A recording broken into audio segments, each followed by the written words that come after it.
My name's Glyn Hughes. I run a company which is known as Wireless Protection, which operates in the field of electromagnetic pollution and the reduction of the source of that, and therefore the causes to human health. It was a strange journey that began at the end of 2004 when my daughter moved from junior school to senior school, and she became sick on certain days, well, always on a Wednesday, and she had migraines and nausea and vomiting, and then on the Thursday, every Thursday she would feel, so she would come home from school on the Wednesday with these problems, and by the sort of early morning or late morning of the Thursday she would feel well again, and she liked the school, so we would take her into school. On one of these occasions I was taking her to school and stopped off at a local printers, and the man who ran the printers looked at Hannah, which is my daughter's name, who was very, very pale, and he started to ask some questions, and then he, out of the blue, said, it'll be because you've been in this particular room a lot during Wednesdays in your school, which has mobile phone masts on the top of that particular building, and you're suffering from the early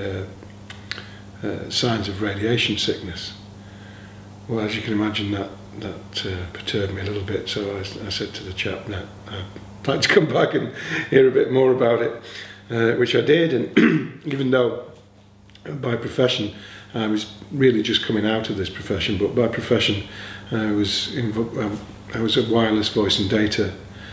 consultant, which effectively means building wireless networks. They weren't mobile phone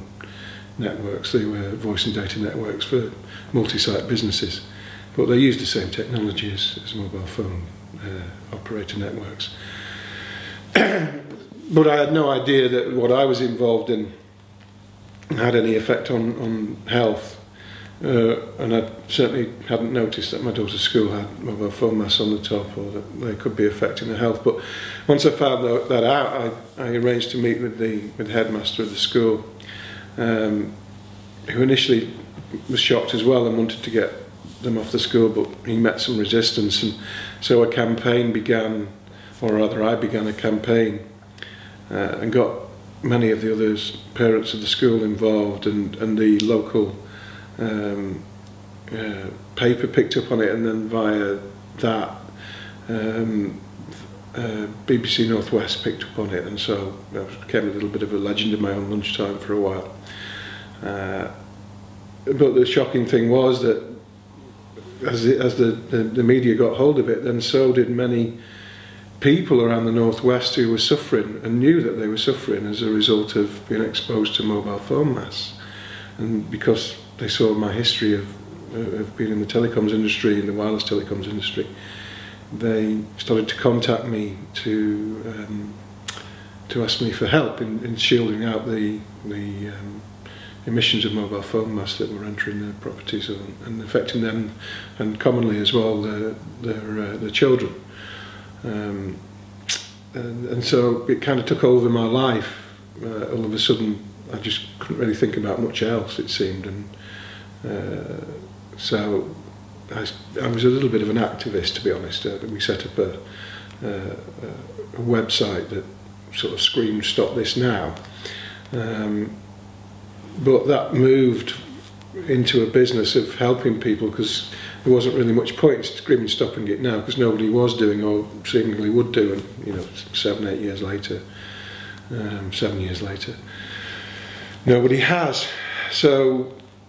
we started to look at ways of stopping the radiation from the mobile phone masts going into people's property, and we were doing some fairly rudimentary things. We had big printing plates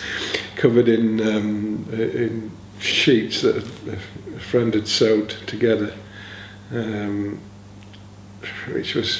had some merit, but we started to look around the world and then began to find